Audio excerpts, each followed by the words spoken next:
Bonjour. Bonjour tout le monde. Bienvenue. Bienvenue. Rapprochez-vous, ceux qui sont loin, n'hésitez pas. Donc il y a encore des places. On va se lever sans plus tarder. On va se lever parce qu'on veut entrer dans la présence du Seigneur.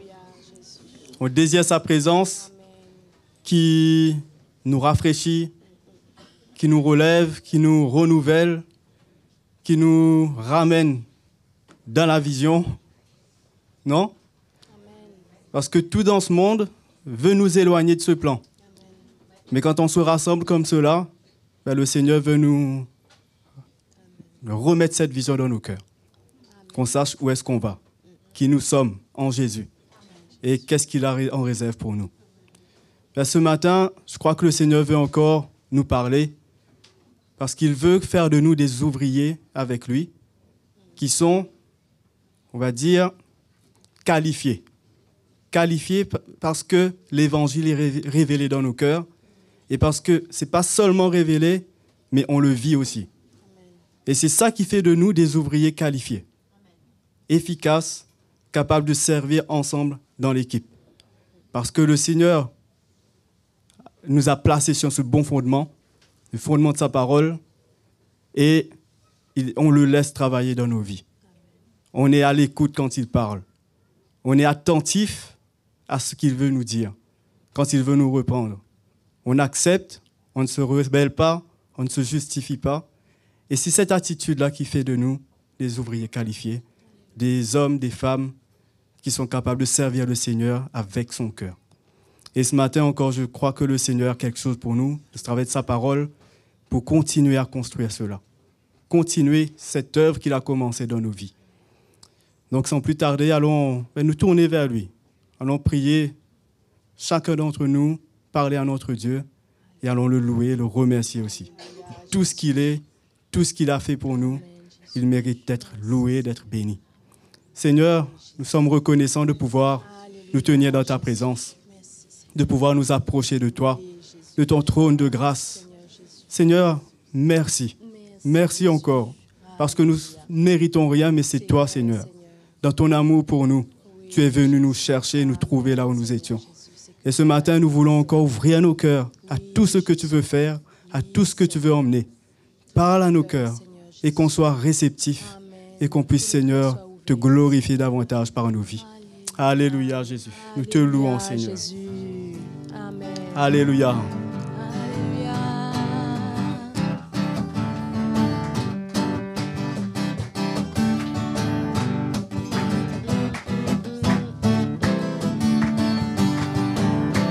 Grand est notre Dieu, grand est notre roi, grand est le Seigneur, il est le Tout-Puissant.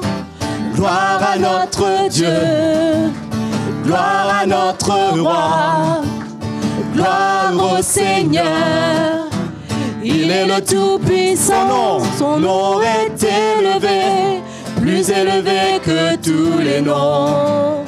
Il est le Tout-Puissant, par lui tout a été créé. Son nom est élevé. Son nom est élevé, plus élevé que tous les noms. Il est le Tout-Puissant, par lui tout a été créé. Grand est notre Dieu. Grand est notre Dieu, grand est notre roi, grand est le Seigneur. Il est le Tout-Puissant. Gloire à notre Dieu. Gloire à notre Dieu. Gloire à notre roi. Gloire au Seigneur. Il est le Tout-Puissant. Son nom est élevé, plus élevé que tous les noms. Il est le Tout-Puissant. Par lui tout a été créé. Son nom est élevé. Son nom est élevé, plus élevé que tous les noms. Il est le Tout-Puissant, par lui tout a été créé. Grand est notre Dieu. Grand est notre Dieu, grand est notre roi, grand est le Seigneur. Il est le Tout-Puissant. Gloire à notre Dieu, gloire à notre Roi, gloire au Seigneur. Il est le Tout-Puissant. Son nom est élevé, son nom est élevé, plus élevé que tous les noms. Il est le Tout-Puissant, par lui tout a été créé. Son nom est élevé, plus élevé que tous les noms. Il est le Tout-Puissant, par lui tout a été créé. Grand est notre Dieu, grand est notre Roi, grand est le Seigneur. Il est le Tout-Puissant.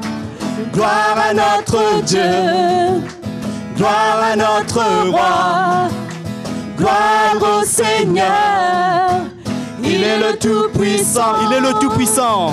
Il est le Tout-Puissant. Il est le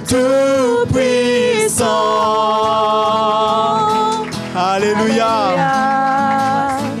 Amen, Jésus. Nous sommes choisis pour être son peuple. Nous sommes choisis pour être à lui. Nous sommes choisis, mis à part pour être saints, pour donner gloire à toi, Seigneur. Nous sommes choisis.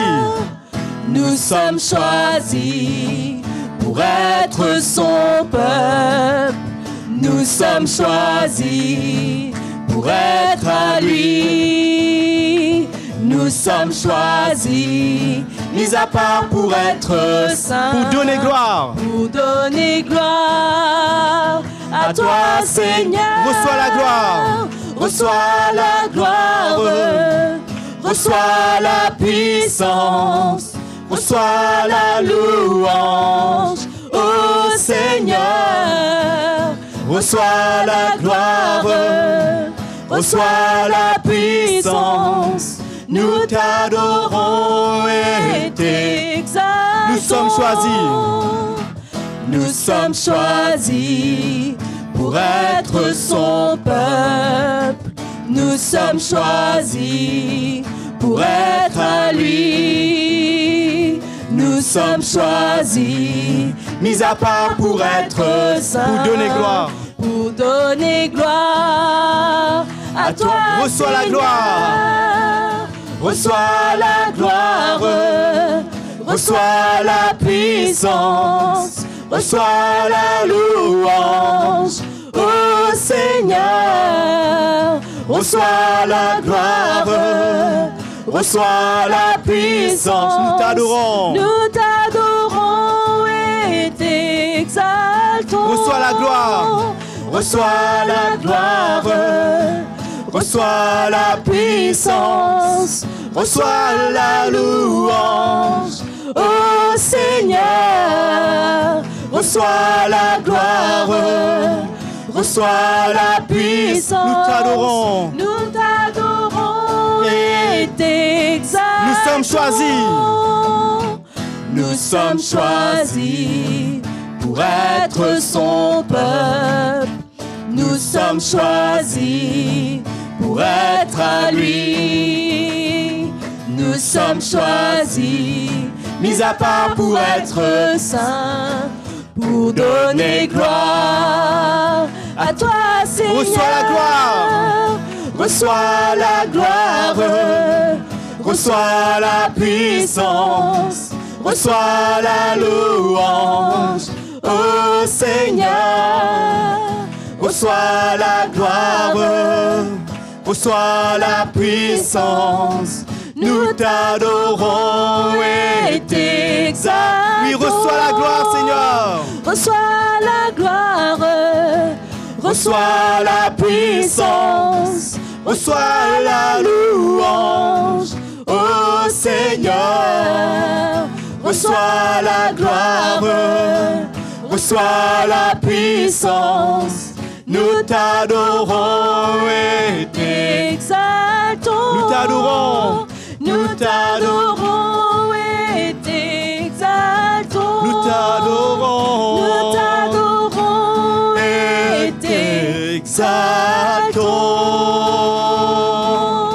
Alléluia. Nous t'adorons, Seigneur. Nous t'adorons, nous t'exaltons, Jésus. Sois élevé, Alléluia. Seigneur. Oui, nous t'adorons. Nous sommes à toi, Seigneur. Nous te louons, notre Dieu. Reçois toute la gloire, Seigneur. Alléluia, Seigneur. Jésus. Jésus. Oui, tu es digne, Seigneur, d'être loué. Oui, Tu es digne, Seigneur, de recevoir la louange, l'adoration de ton peuple. seul est digne, Seigneur. Car tu es Dieu. Amen. Tu es le Tout-Puissant. Nul n'est comme toi, Seigneur. Nous t'adorons, Seigneur. Alléluia. Digne est l'agneau. Digne est l'agneau. Digne est l'agneau. Digne est l'agneau. Digne est l'agneau. Digne est l'agneau. Digne est l'agneau. Digne est l'agneau. Digne est l'agneau. Jésus est l'agneau. Jésus est l'agneau. Jésus est l'agneau. Jésus est l'agneau. Alléluia. Jésus est l'agneau. Jésus est l'agneau. Oui, Jésus est l'agneau. Jésus est l'agneau. Jésus est l'agneau. Jésus est l'agneau. Jésus est l'agneau. Car il est glorieux. Car il est glorieux et digne de louange. L'agneau sur le trône, à lui seul chantons nos louanges. À l'agneau sur le trône. Oui, car il est glorieux. Car il est glorieux digne de louange. Et digne de louange. L'agneau sur le trône. L'agneau sur le trône. À lui seul chantons nos louanges. À l'agneau sur le trône. Chantons digne est l'agneau. Digne est l'agneau. Digne est l'agneau. Digne est l'agneau.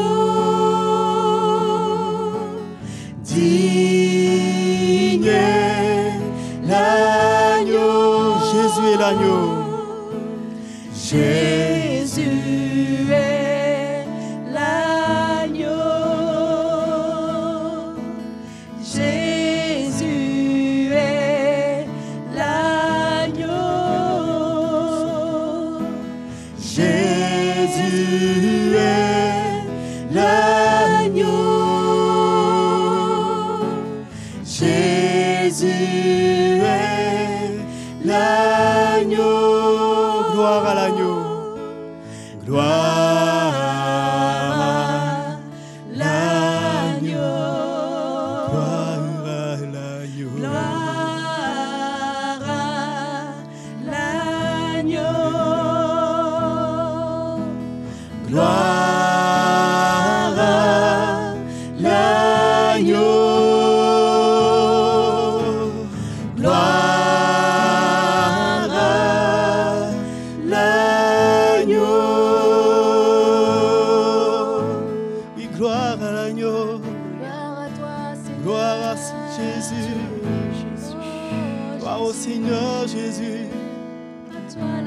t'adorons, Seigneur.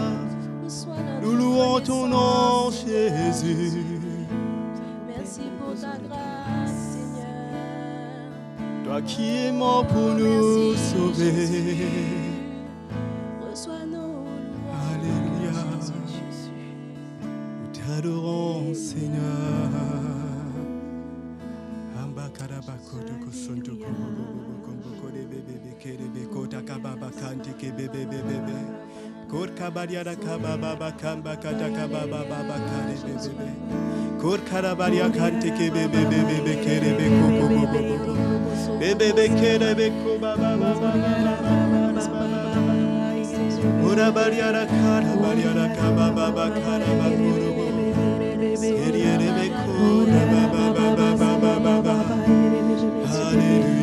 Alléluia. T'adorons, Seigneur. Alléluia.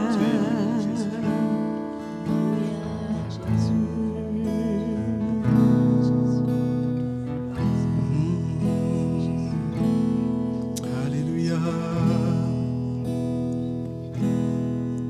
Dans ta présence,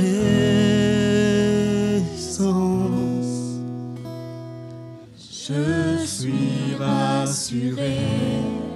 Dans ta présence, Seigneur mon Dieu, dans ta présence, je veux demeurer, chercher ta face, dépendre de ta grâce,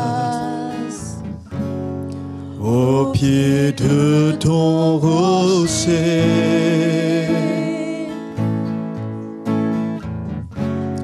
Dans ta présence, oh Dieu, oui, dans ta présence, dans ta présence,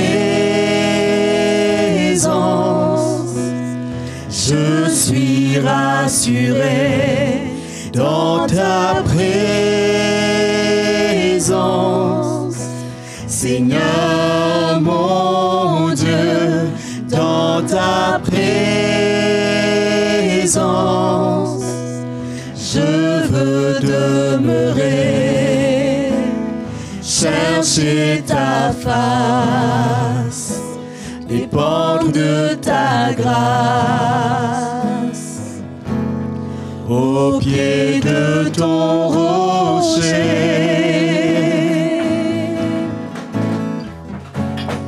Dans ta présence, oh Dieu, oui, dans ta présence, dans ta présence, je suis rassuré. Dans ta présence,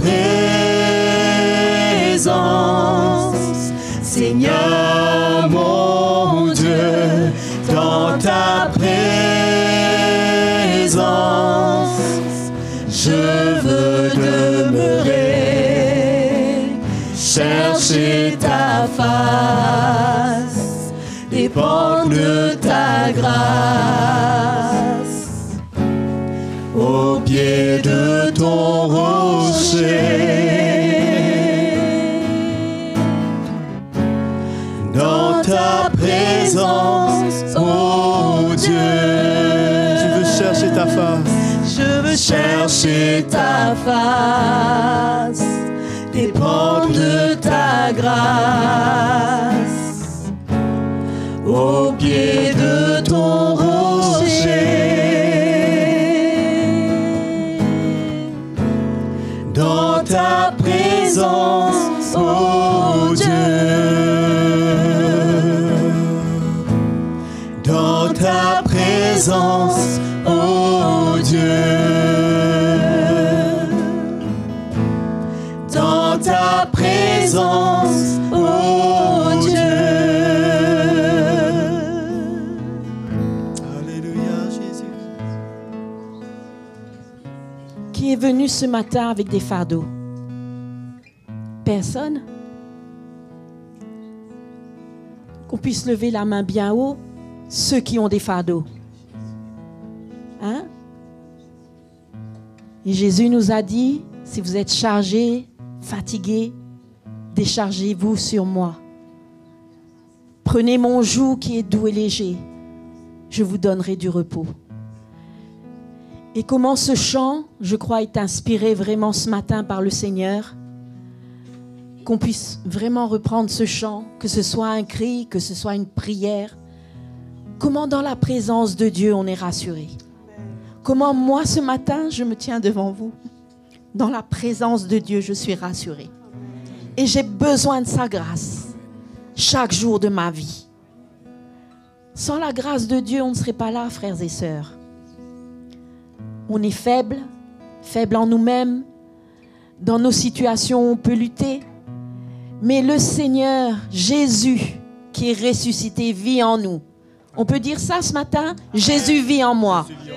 Hein? Jésus vit en moi ce matin. Qu'est-ce qui peut m'arriver? Il est en contrôle de tout? Non? Hein? Ce matin, qu'on puisse reprendre ce chant avec humilité dans nos cœurs, dans ta présence, Seigneur. Je suis rassuré.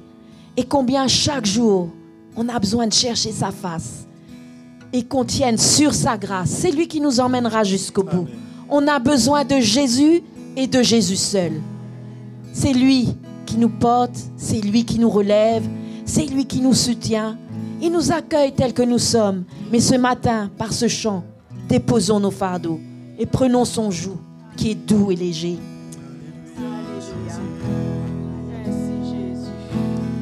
Dans ta présence, je suis rassuré. Dans ta présence, Seigneur mon Dieu, dans ta présence, je veux demeurer, chercher ta face, dépendre de ta grâce, au pied de ton rocher. Dans ta présence, oh Dieu, dans ta présence, Seigneur, dans ta présence, je suis rassuré. Dans ta présence,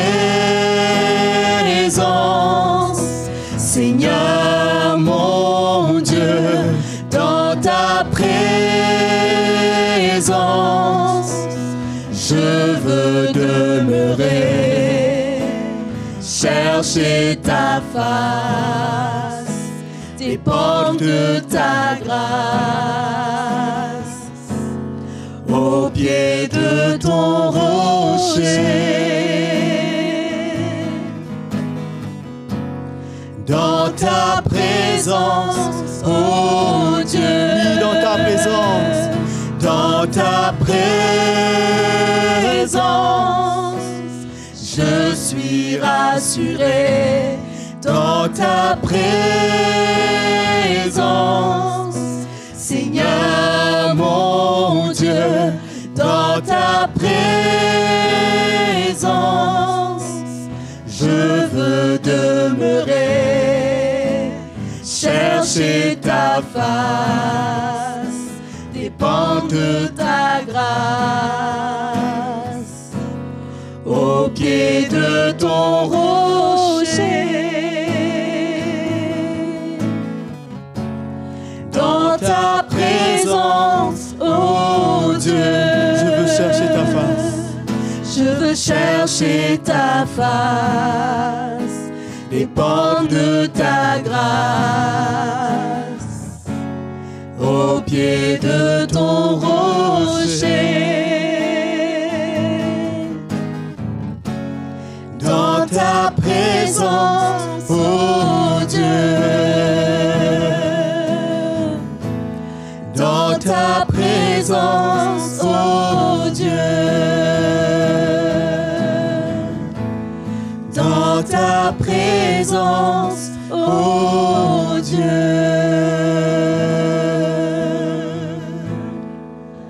Et dans ta présence, Seigneur, nous nous tenons dans ta présence, oh Dieu. Nul n'est comparable à ta présence. Tu es tout pour nous, Jésus. Ta présence remplit nos cœurs. Ta présence comble nos cœurs. Notre roi, que nous adorons. Alléluia. Ta grâce a été révélée. Ta grâce a été déversée. Ta grâce coule de ton trône. Oui, Seigneur, ta grâce est là. Oui, ta grâce a été révélée. Ta grâce a été révélée.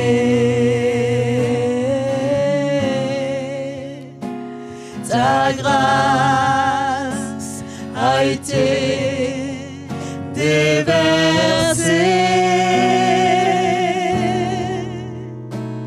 Ta grâce coule de ton trône.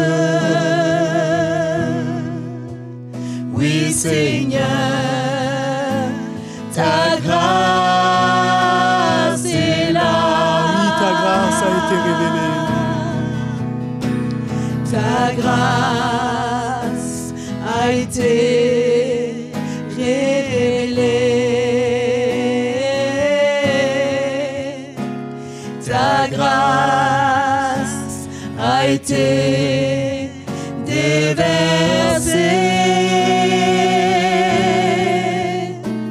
Ta grâce coule de ton trône. Oui, Seigneur,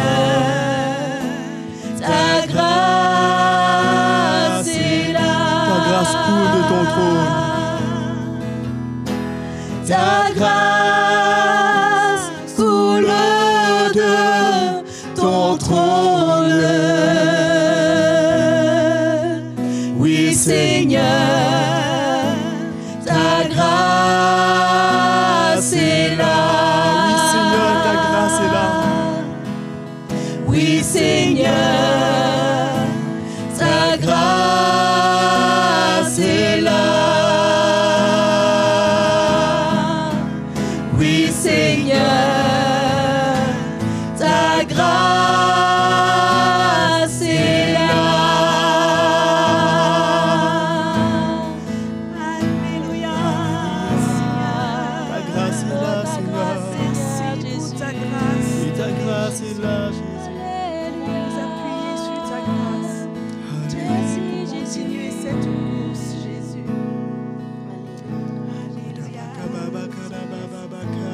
Oui, Jésus, nous avons besoin de ta grâce. Nous avons besoin de ta grâce, Seigneur, pour tenir ferme, pour tenir sur ce chemin que tu as dressé devant nous.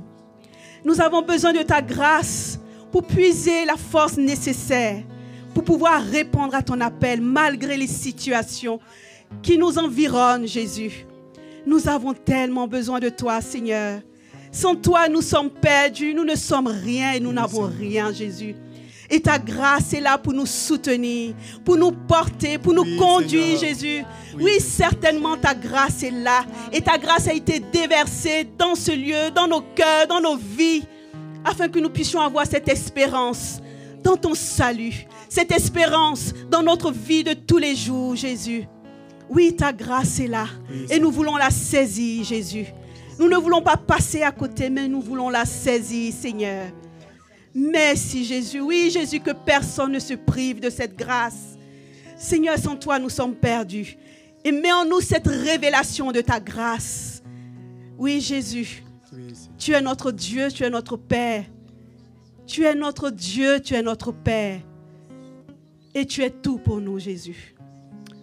Gloire à toi, Seigneur. Oui, Seigneur. Merci. Alléluia. Merci Seigneur, merci Jésus, car tu nous as dit que tu serais avec nous jusqu'à la fin. Tu nous as dit, Seigneur, dans le monde vous aurez à souffrir, mais gardez courage, car je suis avec vous jusqu'à la fin. Et nous avons cette assurance, mes frères et sœurs, ce matin, que Jésus est avec chacun d'entre nous ce matin, que rien n'ira plus loin que ça ne doit aller, que tout est sous contrôle, sous l'œil bienveillant d'un Dieu qui est en alliance avec nous.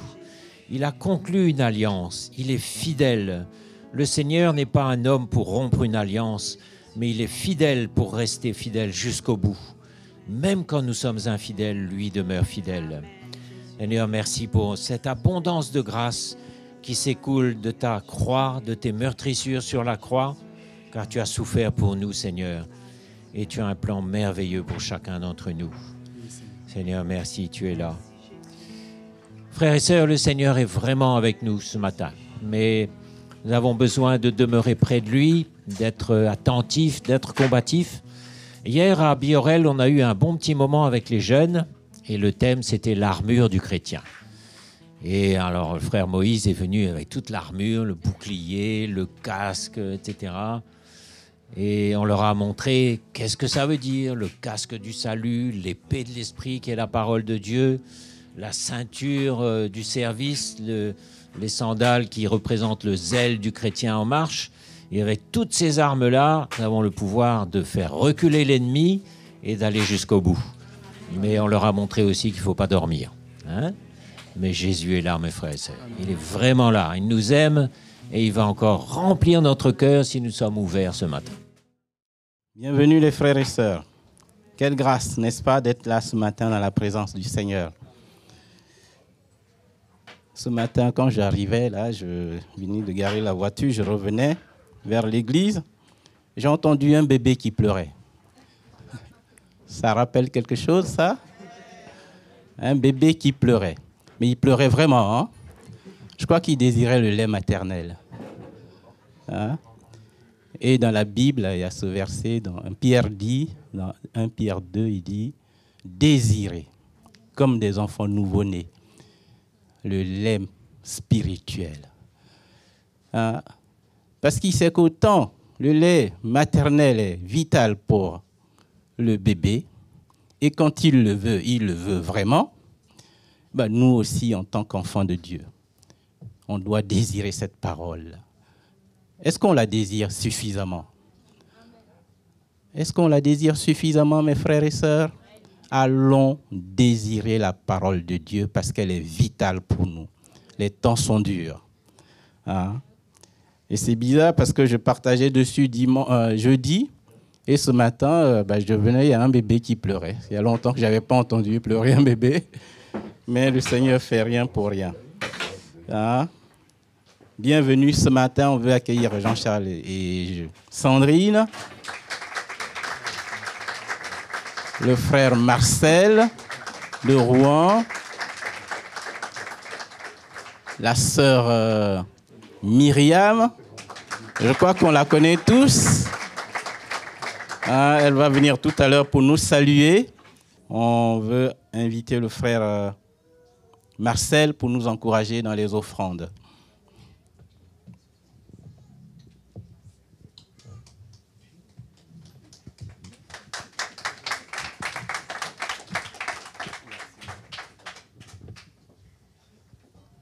Bonjour les frères et sœurs. Pour moi, c'est une grâce d'être là. Ça fait un petit moment quand même, je ne suis pas venu. Mais je suis très reconnaissant d'être là. Et Jean-Charles m'a demandé de partager un petit peu pour l'offrande. J'ai dit, OK.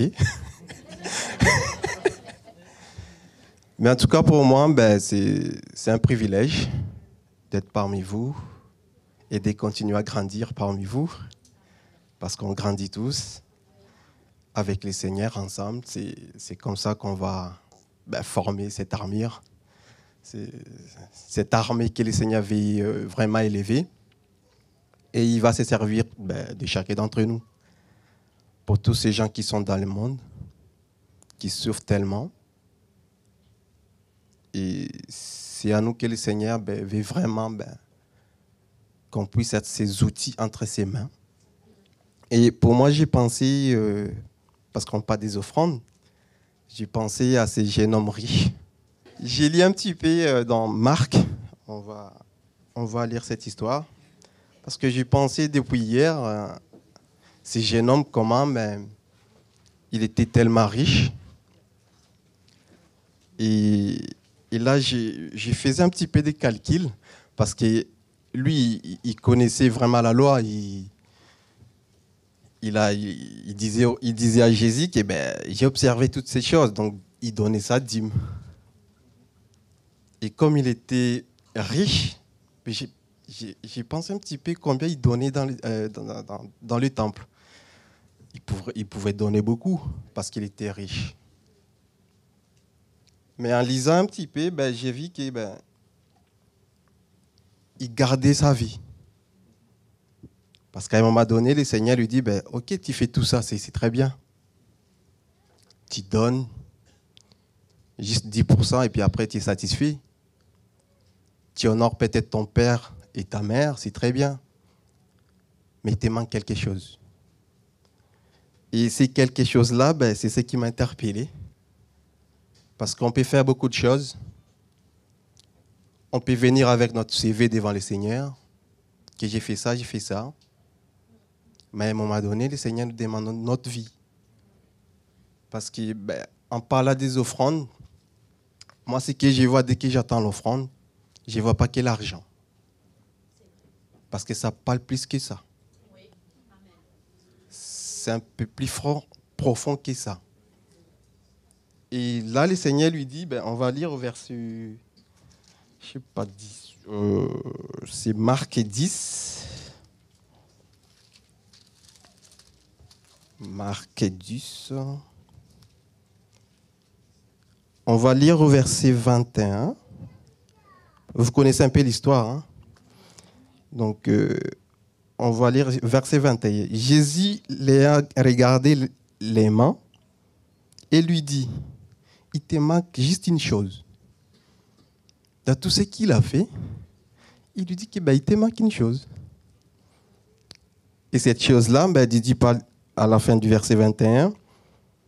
Enfin, il lui dit, va, vends tout ce que tu as, donne-les aux pauvres, et tu auras un trésor dans les ciels.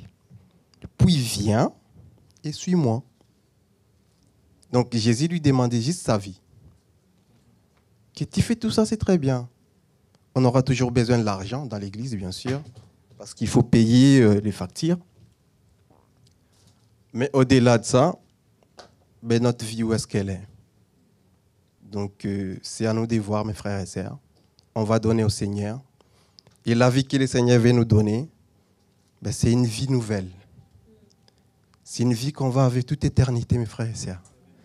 Ensemble, devant le Seigneur. Et tout ce qu'on va donner, c'est les fruits de notre vie. C'est les fruits, en fait, de l'Évangile. Et c'est là où on va donner, on ne va pas calculer combien je dois donner. Il n'y aura pas d'élite.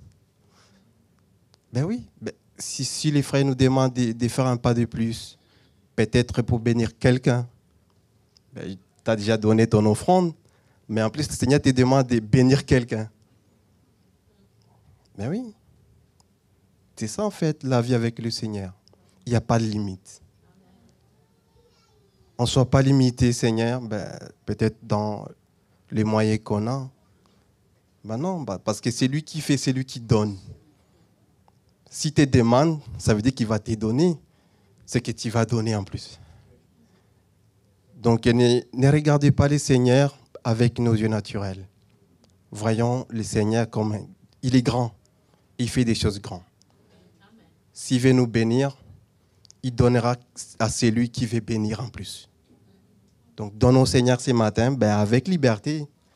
Il n'y a pas la loi que j'ai donné, je ne sais pas, 10%. Non, on n'est pas là-dedans. Ça, c'était l'Ancien Testament. Mais aujourd'hui, où est notre vie? On va donner au Seigneur, mais notre vie en premier, mes frères et sœurs. Donc, voilà un petit peu qui j'ai dans mon cœur. J'espère que vous êtes bien encouragés, mais on va donner au Seigneur. Voilà, il y a les paniers, vous connaissez, hein, les paniers vont passer.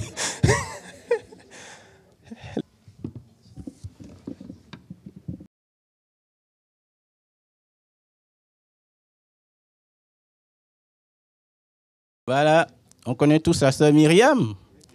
Voilà, elle va nous saluer, voilà, partager un tout petit peu son cœur. Voilà.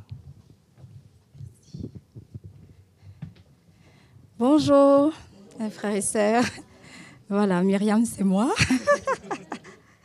En tout cas, c'est une joie d'être là. Ça faisait longtemps que je n'étais pas venue à Nanterre et c'était vraiment sur mon cœur d'être là. Et je remercie le Seigneur d'être avec vous aujourd'hui. Donc, moi, ça fait 17 ans maintenant que je suis à l'église de Chaville et que je sers le Seigneur donc avec toute cette super équipe, les anciens et toute l'équipe de toutes nos églises de 7e Aïe. Et vraiment, je veux juste rendre grâce au Seigneur pour sa main sur ma vie et de voir comment, avant de connaître cet évangile-là, de voir comment ma vie chrétienne, elle était vraiment centrée sur moi-même, sur moi et mes besoins. Et de voir combien à travers l'évangile, le Seigneur, il ouvre nos yeux et il nous montre comment son but dans nos vies, à travers du message de la croix, c'est de nous changer à son image. Et le Seigneur nous expose, il nous montre notre cœur et comment il nous emmène à être humbles et brisés devant lui. Et le Seigneur nous fait passer par des chemins de tests et d'épreuves aussi. Tout à l'heure, Sandrine nous encourageait à déposer nos fardeaux aux pieds du Seigneur et pendant qu'elle nous encourageait, ça m'a fait penser à ce passage dans le livre des Rois où il y avait Élisée et son serviteur. Je ne sais pas si vous connaissez ce passage. Et quand son serviteur il est sorti, il a vu qu'ils étaient assiégés par toute une armée. Et le serviteur était tout paniqué et il demandait à Élisée, mais qu'est-ce qu'on va faire? Que ferons-nous? Et de voir le cœur d'Élisée et la prière qu'Élisée a faite, Élisée a dit, « Éternel, ouvre-lui les yeux. » Et il a ouvert ses yeux et il a vu toute l'armée du Seigneur qui était là. Et combien Élisée lui a dit, ne crains rien, rassure-toi. Ceux qui sont avec nous sont plus nombreux que ceux qui sont avec eux. Et comment, moi, mon encouragement aujourd'hui, c'était ça par rapport à notre chemin, tous les tests, les épreuves que le Seigneur met devant nous. De réaliser que ce Dieu-là, du livre des rois, c'est le même Dieu que nous servons aujourd'hui et que sa grâce est là. Quand on prie, le Seigneur ne va pas forcément enlever le test et l'épreuve. Au contraire, il va l'utiliser pour notre bien, mais sa grâce est là, sa provision est là. Et si on lui fait confiance, il nous emmènera jusqu'au bout. Et avec l'Évangile, on reconnaît, on voit combien on n'a plus à lutter ou à se débattre dans nos épreuves pour à tout prix chercher à ce que ça s'arrête. On sait que c'est le Seigneur qui est au contrôle de toutes choses. Il sait pourquoi, combien de temps, comment. Mais nous, il veut juste l'humilité de nos cœurs. Il dit, Seigneur, voilà. On peut dire aussi, comme le serviteur d'Élisée, qu'est-ce que je fais? Comment ça va se passer? Mais comment le Seigneur rassure nos cœurs qu'il est là, il est dans notre barque et il nous emmènera jusqu'au bout. Et que dedans, il accomplit son œuvre en nous et il veut avoir ses voies. Et dans tout ça, comme dans ce passage du livre des rois, on a vu comment le Seigneur s'est glorifié dans cette situation et combien le peuple d'Israël n'a même pas eu à combattre. Le Seigneur a mis la confusion dans le camp de l'ennemi. Nous, c'est ça. c'est la même chose. Et le Seigneur, il veut faire cette œuvre en nous. Il attend qu'on lui fasse confiance, qu'on s'abandonne à lui. Et la première victoire qu'il veut nous donner, c'est la victoire sur notre chair déjà. C'est ça la victoire de la croix. Et toutes les situations, les épreuves qu'il permet, quel que soit le temps que ça dure, il les utilisera pour sa gloire. Amen. Donc, je veux vraiment vous encourager ce matin. Amen.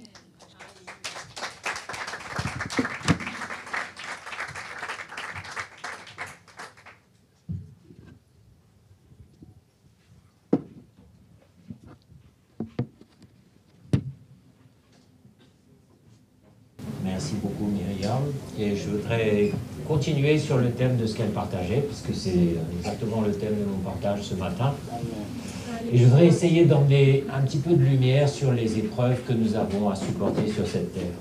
Parce que c'est vrai que notre chemin, dans la plupart des cas, n'est pas un chemin avec le tapis rouge où le Seigneur nous aurait dit t'inquiète pas, je vais déblayer le chemin devant toi, je vais aplanir le terrain, tu n'auras rien à redouter. Le Seigneur nous a dit au contraire, dans le monde, vous aurez à souffrir. Il nous a dit tout de suite, vous aurez à souffrir, mais gardez courage, je suis avec vous jusqu'à la fin. Et c'est clair qu'on a des épreuves à supporter. Et pourquoi je partage ça ce matin? C'est parce qu'on dirait que dans la vie de beaucoup, ça devient pire de jour en jour.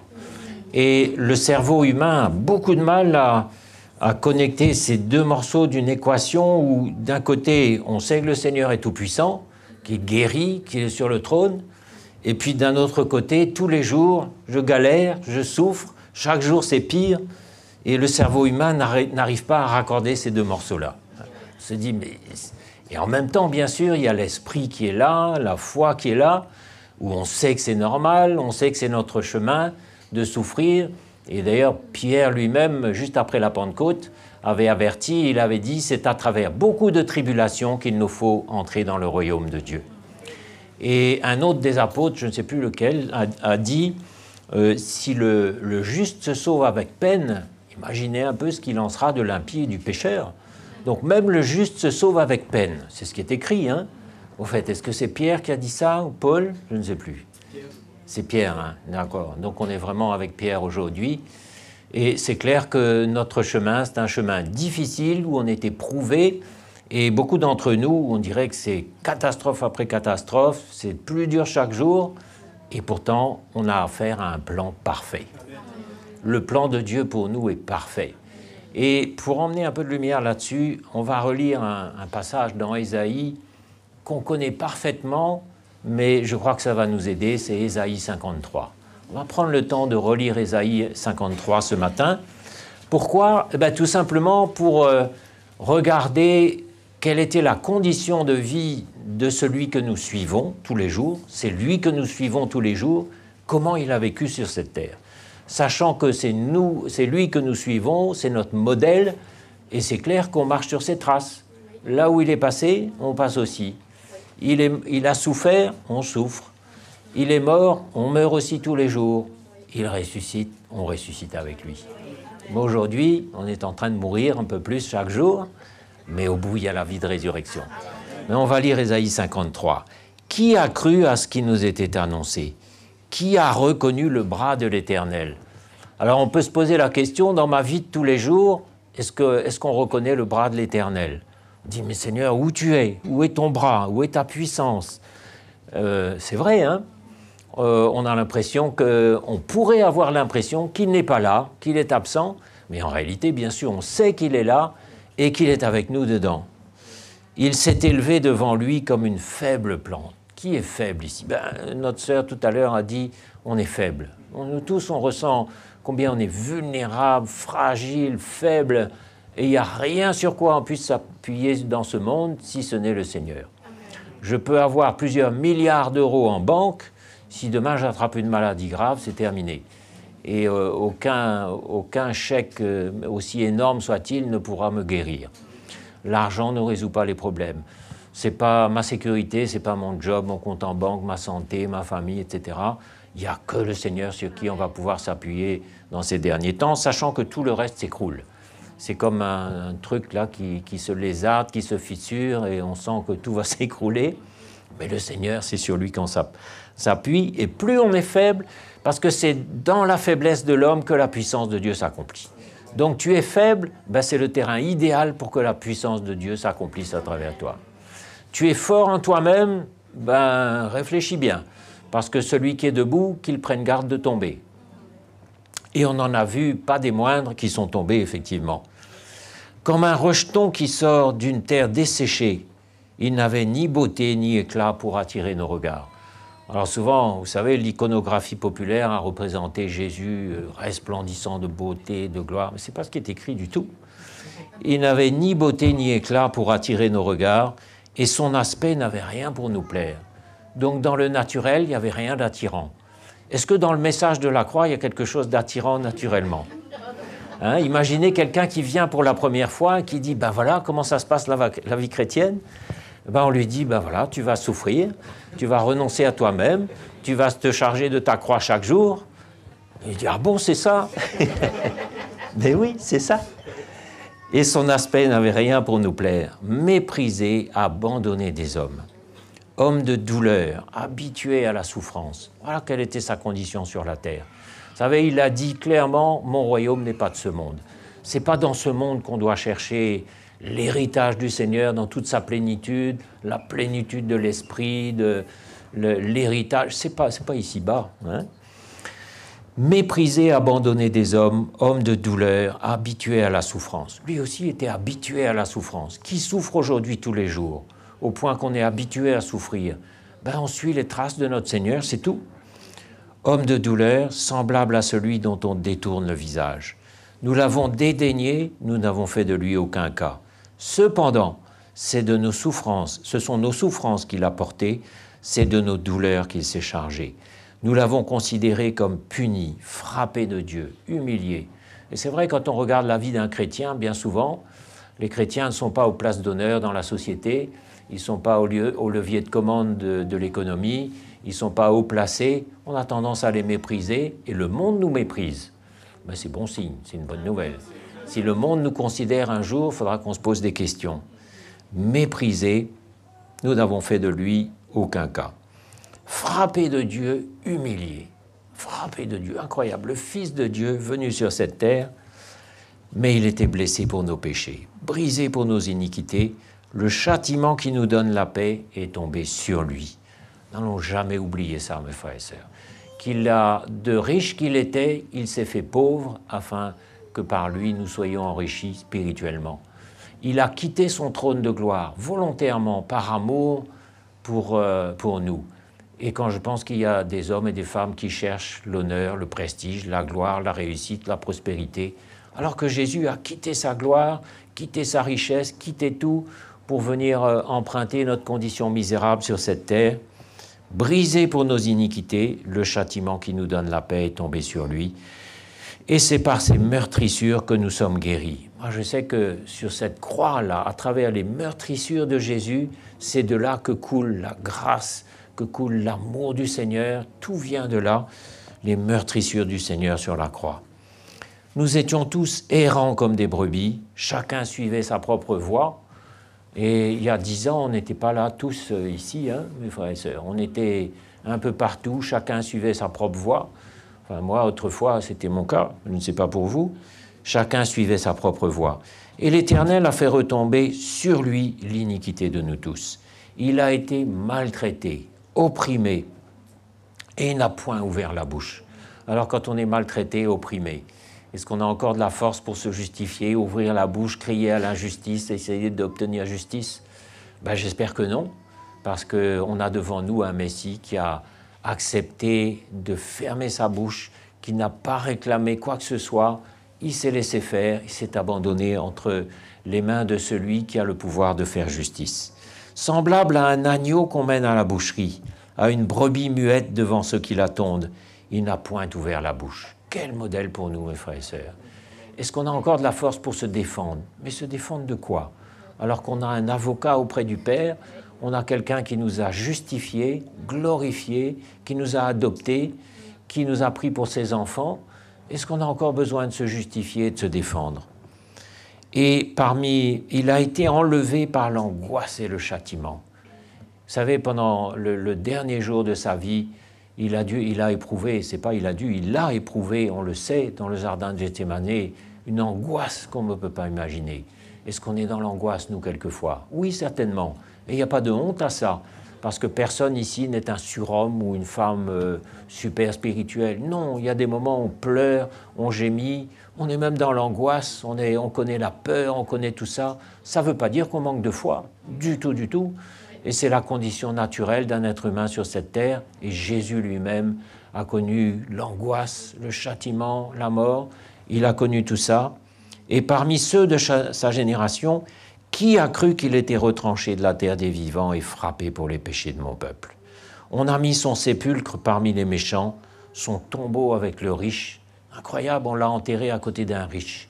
Et au lieu que ce soit un honneur, au contraire, pour lui, c'était vraiment encore un mépris de plus. On a mis son sépulcre parmi les méchants et son tombeau avec le riche, quoiqu'il n'ait point commis de violence et qu'il n'y ait point eu de fraude dans sa bouche. Il a plu à l'Éternel de le briser par la souffrance. Après avoir livré sa vie en sacrifice pour le péché, il verra une postérité et prolongera ses jours, et l'œuvre de l'Éternel prospérera entre ses mains. Donc voilà celui que nous suivons. Voilà la condition qui a été la sienne sur la terre, et voilà à quoi nous pouvons nous identifier, mes frères et sœurs, ce matin. Et si nous souffrons aussi, si nous sommes humiliés, si nous avons des moments de peur, des moments d'angoisse, sans pour autant perdre la foi, nous avons la foi. Et je suis sûr que tous ici, vous avez la foi ce matin.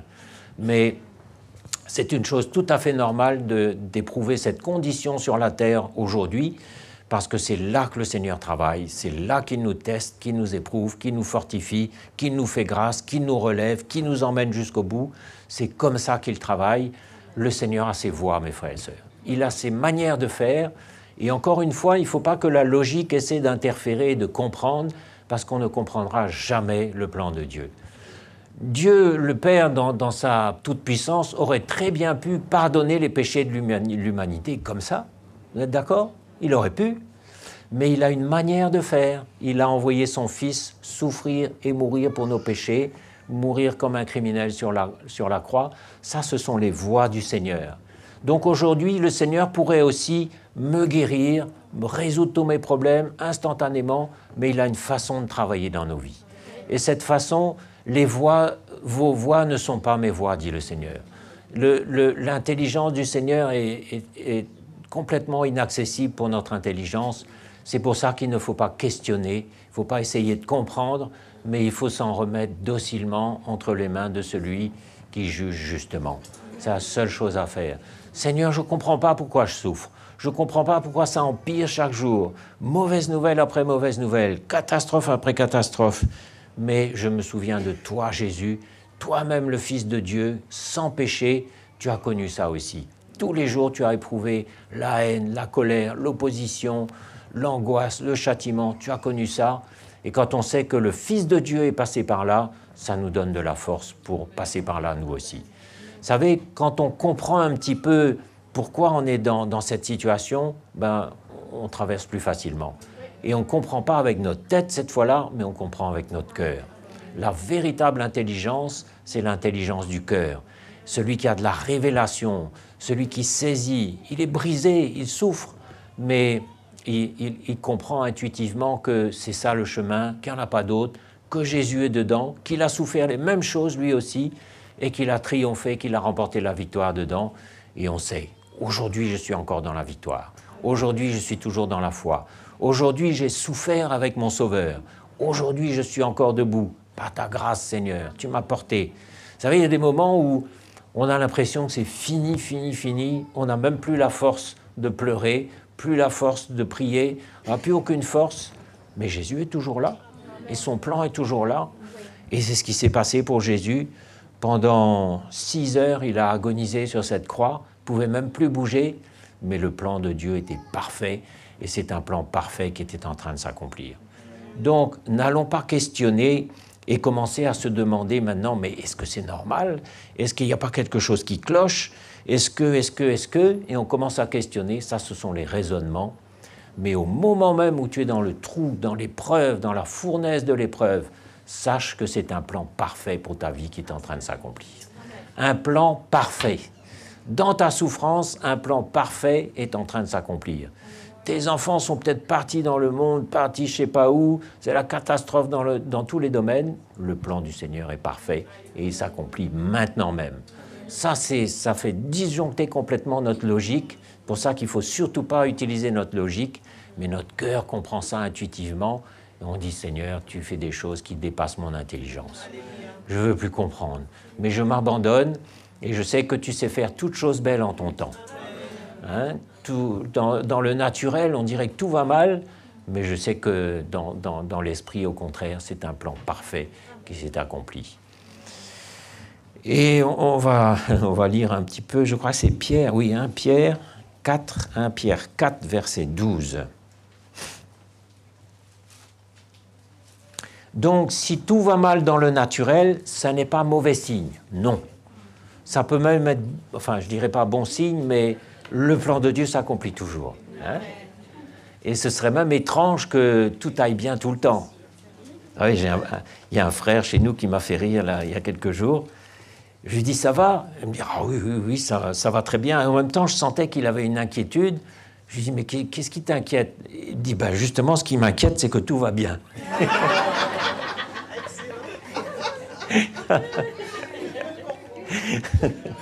Je lui dis, t'inquiète pas, ça va pas durer.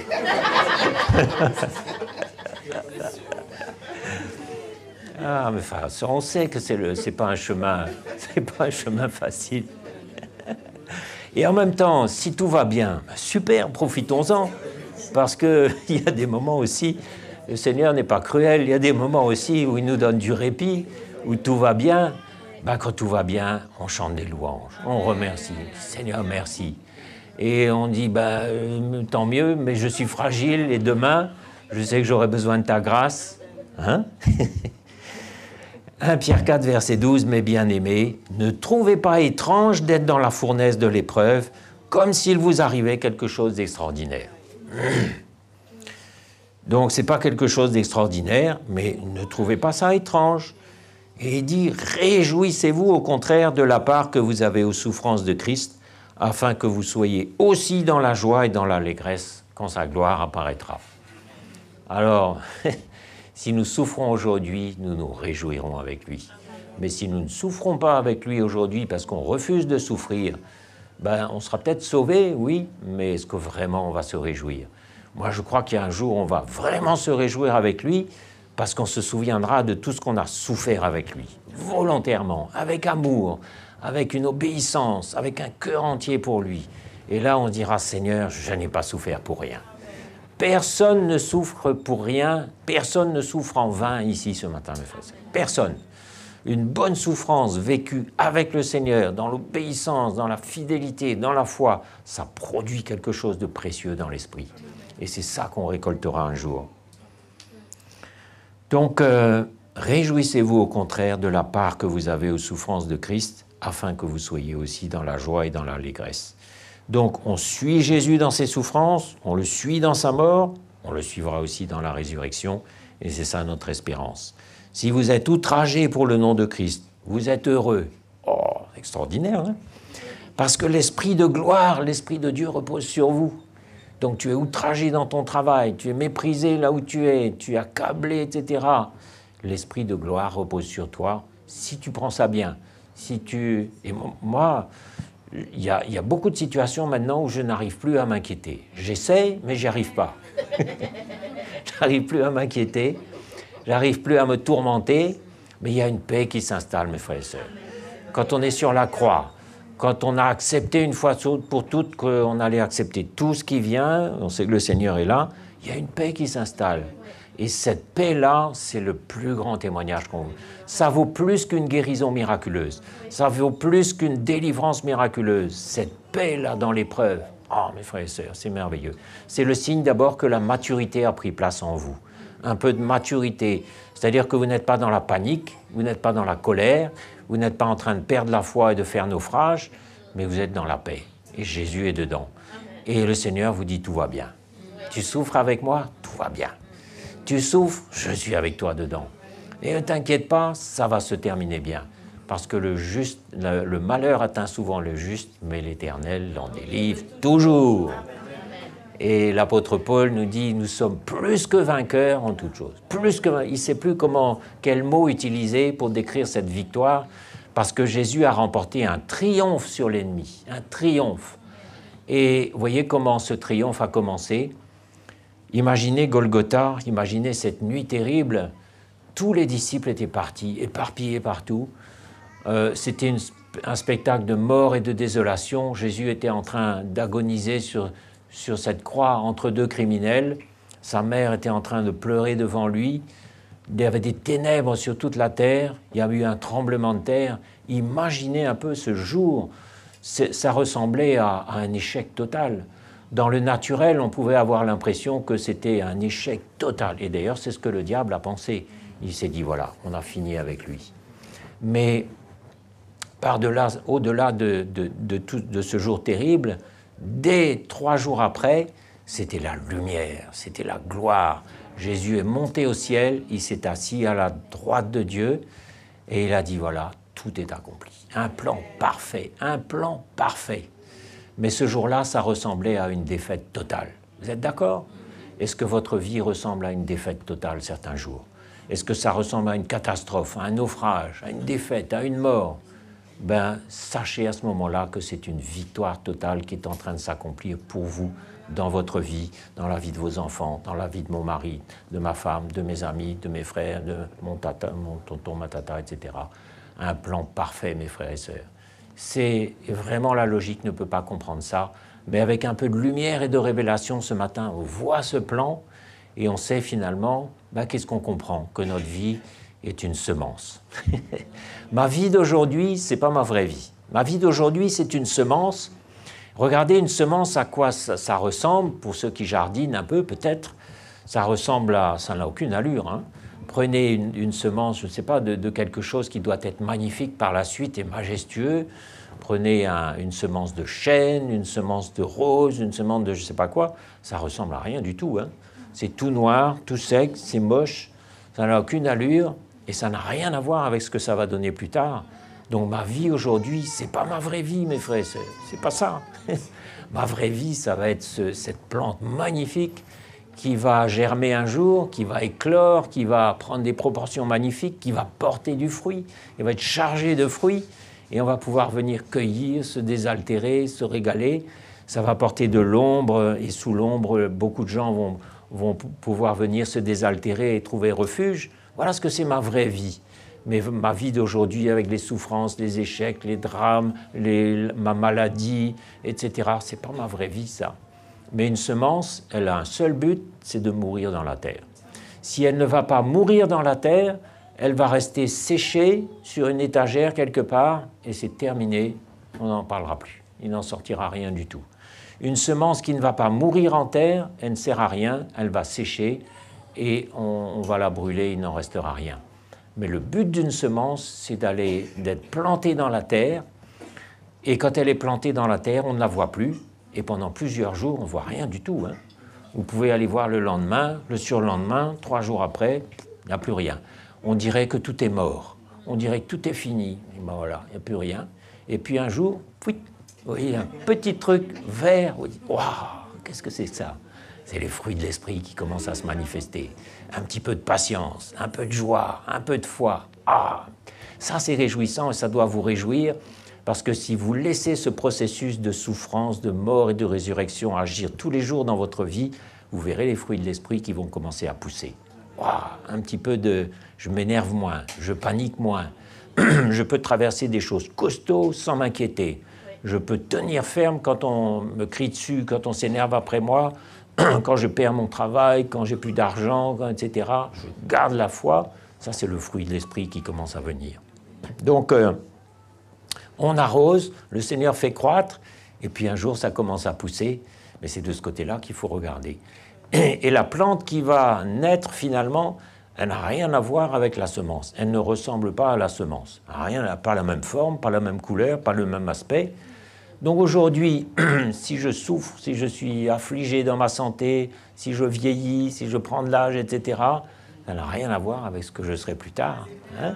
Mais je sème ma vie tous les jours. Je meurs en terre tous les jours. J'accepte de souffrir, de disparaître complètement. Mais je sais que si je ne meurs pas, ben la graine de ma vie va sécher et il n'en restera plus rien. C'est terminé. Hein? Donc j'ai besoin de mourir tous les jours, d'être planté en terre. Hein, la terre, c'est ce que le Seigneur m'a donné, mais c'est lui qui arrose, c'est lui qui fait croître. Il y a l'Évangile, il y a les serviteurs de Dieu. Et croyez-moi, mes frères et sœurs, moi je sens dans mon cœur que l'héritage du Seigneur, ça va dépasser tout ce qu'on peut imaginer. C'est pour ça qu'il ne faut pas décramponner, il ne faut pas lâcher. Pas lâcher prise, il ne faut pas se décourager, mais il faut rester sur le terrain. Quand tout va mal, reste sur le terrain, ne te retire pas. Souviens-toi d'Ésaïe 53, souviens-toi de 1 Pierre, etc. Reste sur le terrain et tu verras, tu moissonneras dans le temps convenable tout ce que le Seigneur a préparé pour toi. Mais si tu ne passes pas par ce stade de la graine là, qui va pourrir en terre, pas seulement mourir, mais pourrir, ça pourrit. Et sur la base de tout ça, il y a une belle plante qui va éclore. Ainsi que ceux qui souffrent selon la volonté de Dieu remettent leur âme au fidèle Créateur en faisant ce qui est bien. Simple comme tout, verset 19. Donc si tu souffres en faisant la volonté de Dieu, si tu souffres selon la volonté de Dieu, parce qu'il y a une mauvaise souffrance qui ne sert à rien et qui nous détruit. La mauvaise souffrance, c'est quand on est en train d'accomplir son propre plan, sa propre volonté, avec nos propres forces, et alors là, ben, il ne va rien en sortir de bon. Hein, si je me mets à courir la course chrétienne avec mes buts, mes plans, mes armes, je vais avoir l'impression de construire quelque chose, mais en réalité, je ne construirai rien du tout. Et le Seigneur, un jour, me dira « Mais camarade, qu'est-ce que tu as fait ? C'est pas moi qui t'ai envoyé là, c'est pas moi qui t'ai demandé de construire ça, c'est pas moi qui t'ai demandé de faire tout ça, d'évangéliser, d'aller ici comme un petit soldat, d'aller là-bas, je ne sais pas faire quoi. C'est pas moi qui t'ai envoyé. » Il ne faudrait pas que le Seigneur nous dise ça un jour. Donc, selon qui souffre, selon la volonté de Dieu. Et on peut souffrir aussi comme un malfaiteur, il en est question dans la parole, mais si nous souffrons au contraire selon la volonté de Dieu, nous remettons notre âme au fidèle Créateur. Voilà, c'est tout. On n'essaie pas de comprendre, on n'analyse pas, on ne juge pas, on ne critique pas, on ne se décourage pas, on remet notre âme à celui qui juge justement en faisant ce qui est bien. Qu'est-ce qui est bien ? Ben, c'est ce qui vient de la parole de Dieu. Hein, on a été instruit, on a été éclairé. Simple comme tout. Ça ne veut pas dire facile. Hein. Jean 12, verset 23.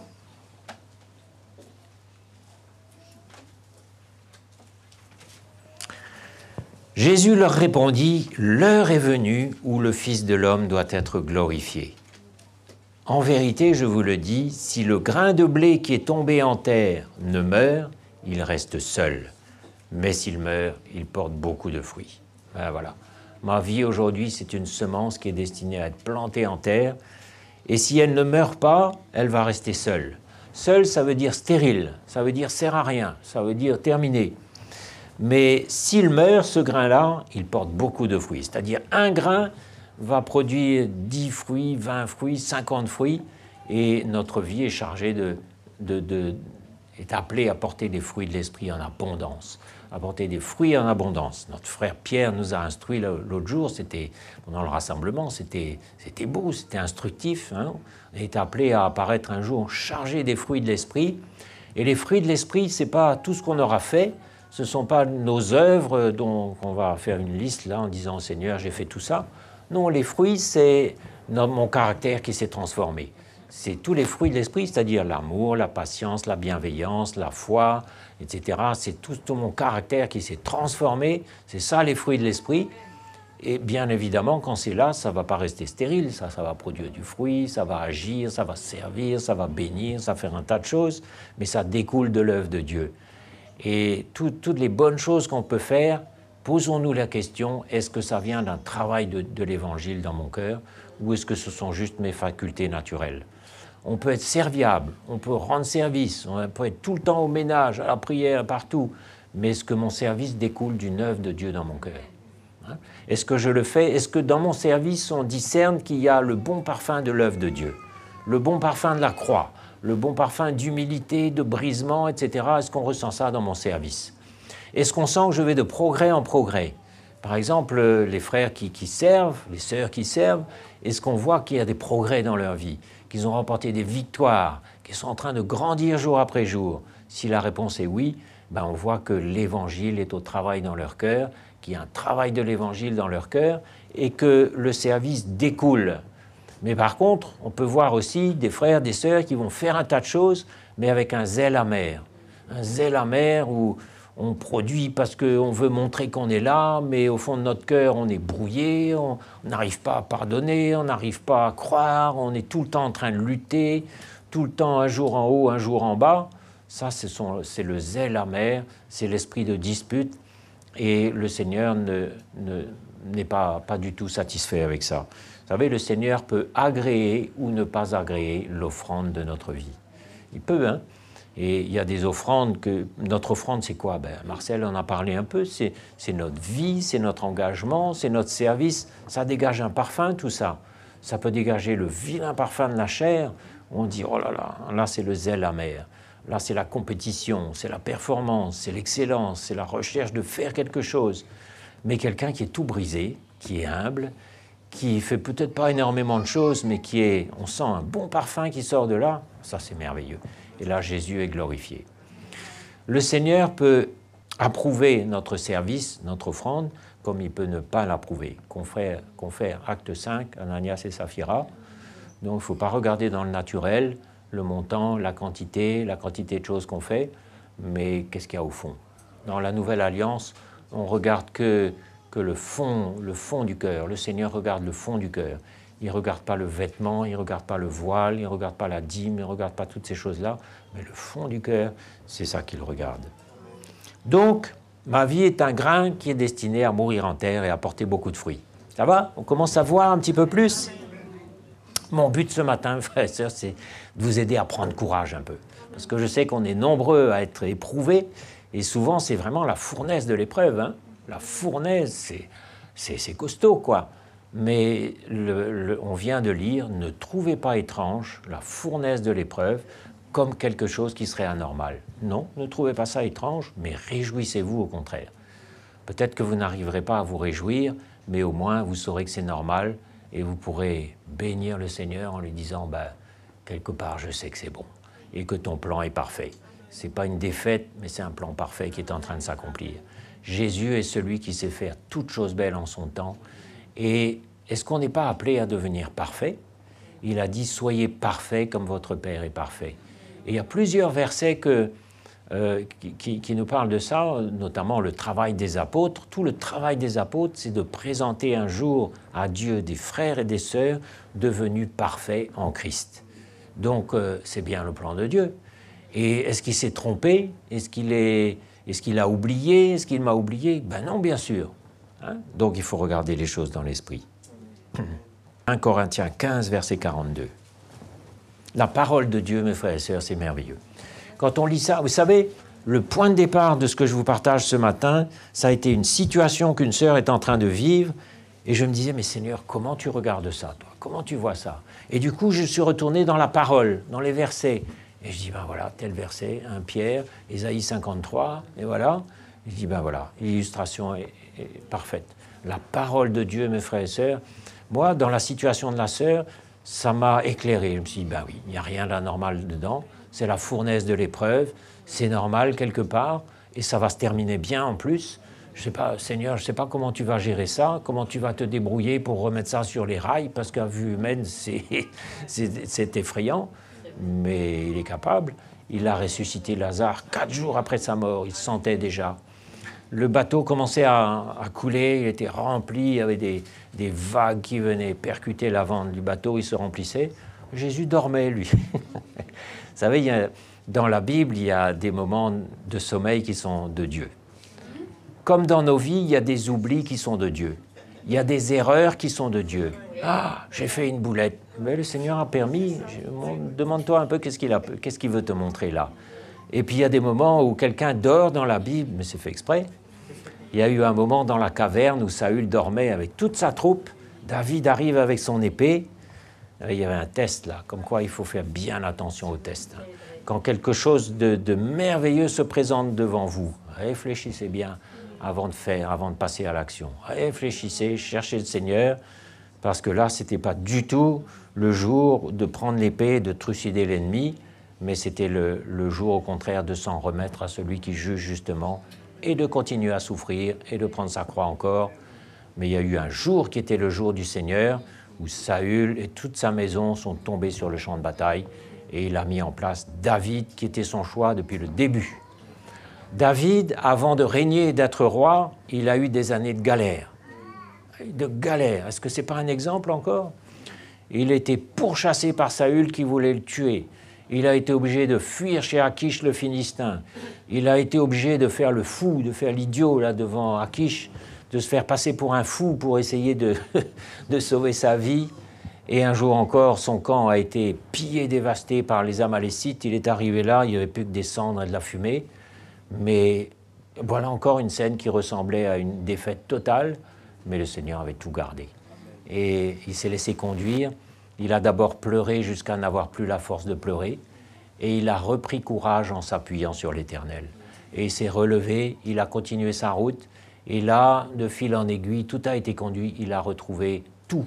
Ses femmes, ses enfants, ses animaux, il a tout retrouvé, le Seigneur avait tout gardé. Voilà des exemples, mes frères et sœurs. Ça part d'abord d'une catastrophe où tout paraît perdu. On pleure jusqu'à n'avoir plus la force de pleurer. On continue et on voit que le Seigneur a tout gardé. Lazare est mort depuis 4 jours, il est ressuscité. Et il y a plein d'exemples comme ça, mes frères et sœurs. Notre vie ne finira pas en catastrophe si nous gardons la foi. Il y aura toujours une fin heureuse. Et regardez la vie de Joseph. Est-ce qu'elle n'a pas été une catastrophe d'un bout à l'autre? Rejeté par sa famille. Mais tout ça, ça nous sert d'exemple. Rejeté par sa famille, vendu comme esclave, trahi, passé au bord de la mort, jeté dans une citerne. Et finalement, le plan était parfait. Parfait. Et un jour, Joseph se retrouve en face de ses frères et il dit « Ne regrettez pas ce qui s'est passé. Ne regrettez pas ce qui s'est passé. C'était un plan parfait qui s'accomplissait.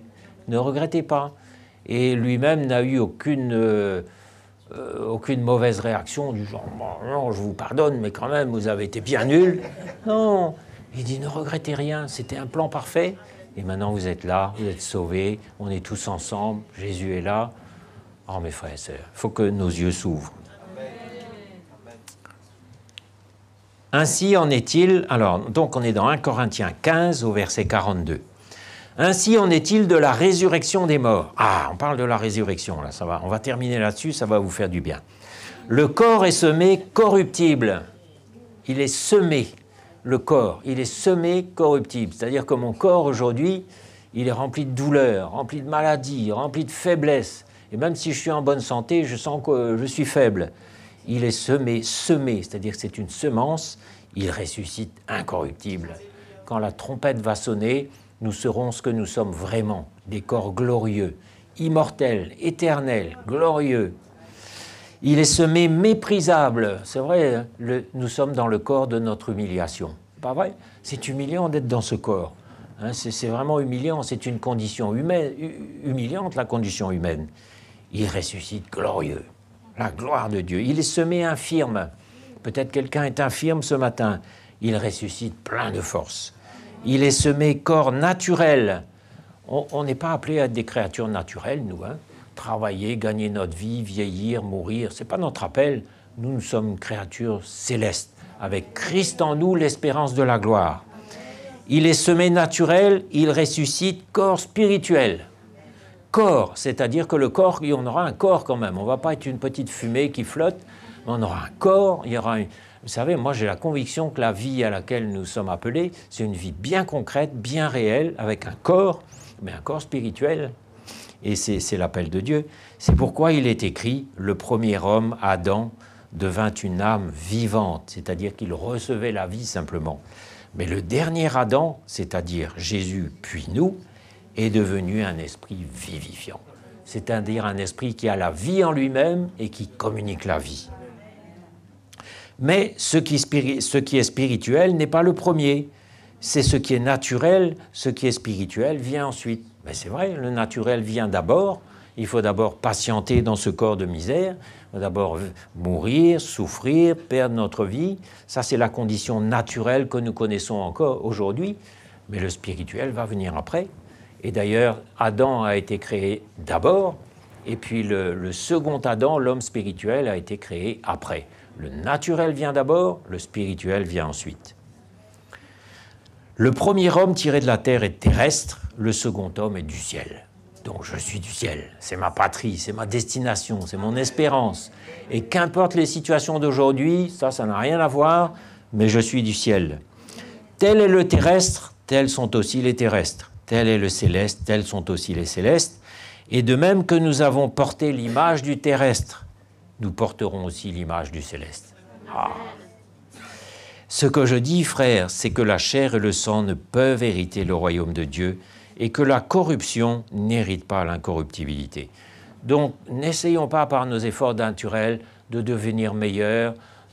Oui, bien sûr, on va prendre soin de ce corps que le Seigneur m'a donné comme un instrument pour le servir. On va faire un peu de sport, on va veiller à notre alimentation, on va veiller à tout ça. De même, le Seigneur nous donne aussi un travail et un salaire, il faut bien. Mais si on a le manger et le boire, on ne va pas chercher plus. Et même comment il dit, l'exercice physique est, comment il dit ça, est utile à tous, mais c'est la piété surtout qui est utile. Hein? Je ne sais plus dans quel terme il dit ça. Donc, on ne va pas chercher de grandes choses du côté du terrestre. Voici, je vous dis un mystère, nous ne mourrons pas tous, mais tous nous serons changés en un instant, en un clin d'œil, à la dernière trompette. La trompette sonnera et les morts ressusciteront incorruptibles, incorruptibles, et nous serons changés. Car il faut que ce corps corruptible revête l'incorruptibilité et que ce corps mortel revête l'immortalité. Lorsque ce corps corruptible aura revêtu l'incorruptibilité et que ce corps mortel aura revêtu l'immortalité, alors s'accomplira la parole qui est écrite. La mort a été engloutie dans la victoire. Ô mort, où est ton aiguillon? Ô mort, où est ta victoire? L'aiguillon de la mort, c'est le péché, et la puissance du péché, c'est la loi. Mais grâce soit rendue à Dieu qui nous donne la victoire par notre Seigneur Jésus-Christ. Donc, l'aiguillon de la mort, c'est le péché, la puissance du péché, c'est la loi, mais nous ne sommes plus sous la loi, nous sommes sous la grâce, et le péché n'a plus de pouvoir pour nous condamner, n'a plus aucun pouvoir sur nous, il a été résolu, traité, c'est terminé. Donc, qui nous séparera de l'amour de Christ? Qui nous séparera encore du Seigneur? Nous sommes ses enfants, mais seulement, encore une fois, le Seigneur a une manière d'agir. Et ça, il faut l'accepter. Vous savez, il y a beaucoup de choses qu'on ne peut pas comprendre. Il ne faut pas essayer de comprendre. Non, il n'y a pas de pourquoi. Il faut accepter, c'est tout. C'est comme ça, c'est pas autrement. Oui, le Seigneur pourrait guérir mon malade. Oui, il peut. Mais pourquoi il ne le fait pas? Il sait mieux que nous, mes frères et sœurs. Il sait mieux. Il ne faut pas s'inquiéter, il ne faut pas poser de questions. Mais il faut juste accepter, Seigneur, merci. Et le Seigneur a ses voies, et ses voies ne sont pas nos voies. Nous, lui, il est là, et nous sommes sur la terre. Faisons-nous tout petits, restons bien humbles, parce que notre vie est une vapeur qui passe pour peu de temps. Notre vie est un souffle, et ça tient un peu de choses, mais restons au pied du Seigneur, dans une attitude de foi, dans une attitude d'humilité, en sachant que la course va bientôt se terminer. La trompette va sonner, les morts en Christ vont sortir des tombeaux, nous serons changés. C'est pour ça aussi que même notre corps va participer à la résurrection, et pour ça qu'il faut aussi prendre soin de notre corps, non pas seulement physiquement, mais dans l'esprit. Relisez 1 Corinthiens 7 et tout ça, parce que notre corps aussi doit être trouvé dans une pureté, parce que le Seigneur va tout ressusciter. Le corps, l'âme, l'esprit, tout va participer à la résurrection, mais le plan de Dieu est parfait. Ta vie est une catastrophe aujourd'hui, le plan de Dieu est toujours parfait. C'est bon? Allez, on va se lever dans la foi et dans le naturel, et on va bénir Jésus. Ah Seigneur, merci car tu es merveilleux. Tu es merveilleux Seigneur, merveilleux Sauveur, et Seigneur, merci pour ton plan qui est parfait. Quand tu es mort sur la croix, Seigneur, tu as dit « tout est accompli ». Dans le naturel, ça ressemblait à une défaite totale, mais dans l'esprit, c'était une victoire totale. C'était un triomphe, c'était un plan parfait. Seigneur, combien tu es un encouragement pour nous, de par le chemin que tu as pris Et Seigneur, nous voulons accepter ce matin que tes voies ne sont pas nos voies et que tu as un plan parfait pour nos vies, même si aujourd'hui tout va de travers. Car tu règnes, tu es là, tu es vivant. Seigneur, merci d'insuffler la foi dans nos cœurs ce matin. Nous soyons remplis de foi et d'espérance. Merci Jésus. Et on va...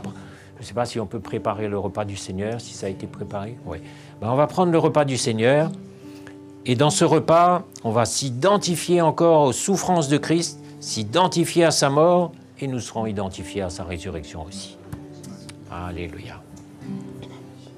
Sur le mont du Calvaire, il était une croix où Jésus souffrit tant de douleur. Oui, c'est là qu'il mourut sur cet infâme bois pour sauver le plus vil des pécheurs. Cette croix me sera toujours chère. Elle est gloire et victoire pour moi.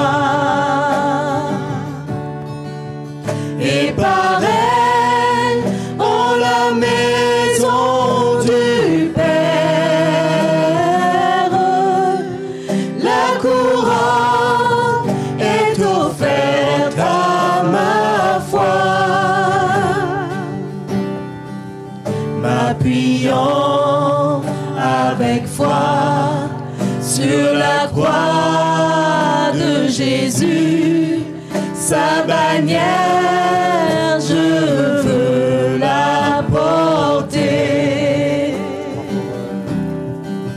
jusqu'au jour bienheureux où parmi les élus dans le ciel je pourrai l'exalter. Cette croix me sera toujours chère.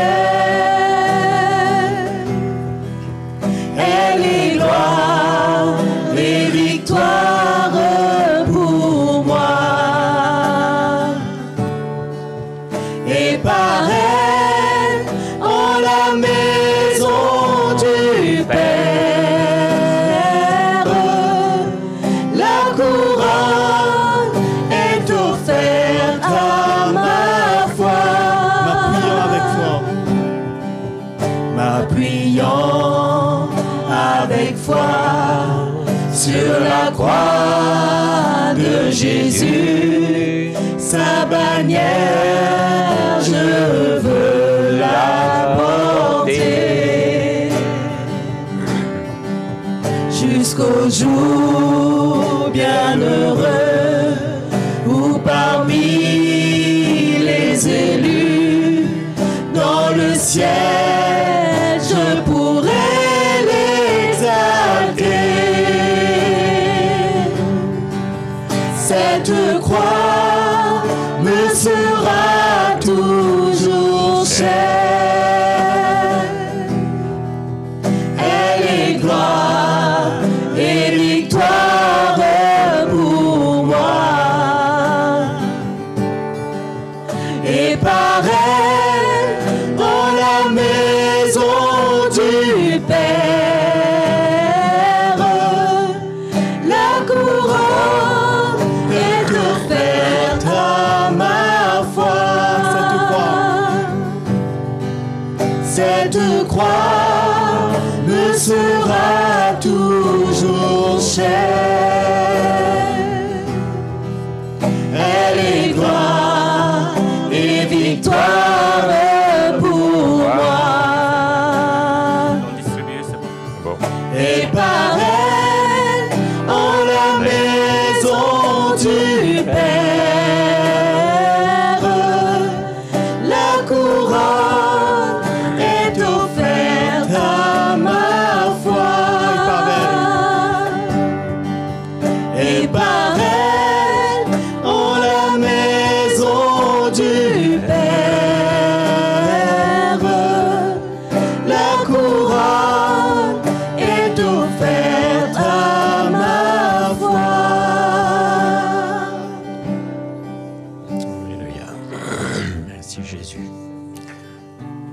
Alléluia. Seigneur, merci pour ce repas qui est devant nous. C'est un repas, Seigneur, qui nous unit à toi. Et nous te remercions pour le chemin que tu as pris pour nous, Seigneur, pour l'exemple que tu es pour nous aujourd'hui encore. Et nous aussi, nous voulons marcher sur tes traces, nous voulons te suivre, nous voulons prendre le même chemin que tu as pris toi aussi, en marchant sur tes traces. Nous voulons communier à tes souffrances, communier à ta mort, et nous communierons aussi à ta vie de résurrection. Nous voulons accepter ce chemin, Seigneur. Nous voulons l'accepter de tout notre cœur, en sachant que c'est ton plan, que c'est ta volonté, que c'est un plan parfait, une perfection que nous ne pouvons même pas saisir. Et nous voulons remettre notre âme entre tes mains aujourd'hui encore, Seigneur. Merci, Jésus. Prenons le pain, mes frères et sœurs, qui représente le corps de Jésus. Ou quelqu'un et cette coupe de souffrance que Jésus a acceptée pour nous, par amour.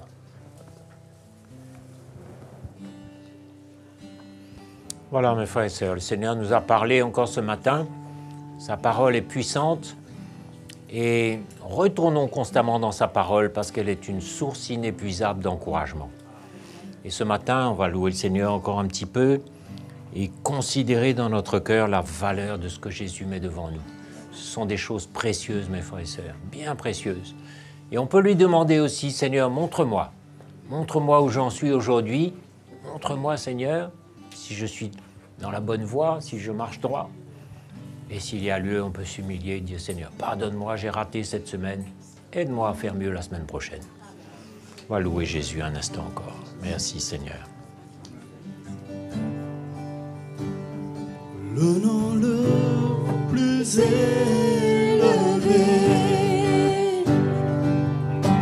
digne d'être loué, nos cœurs verront combien Dieu est grand. Le nom le plus élevé, le nom le plus élevé.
Tous verront combien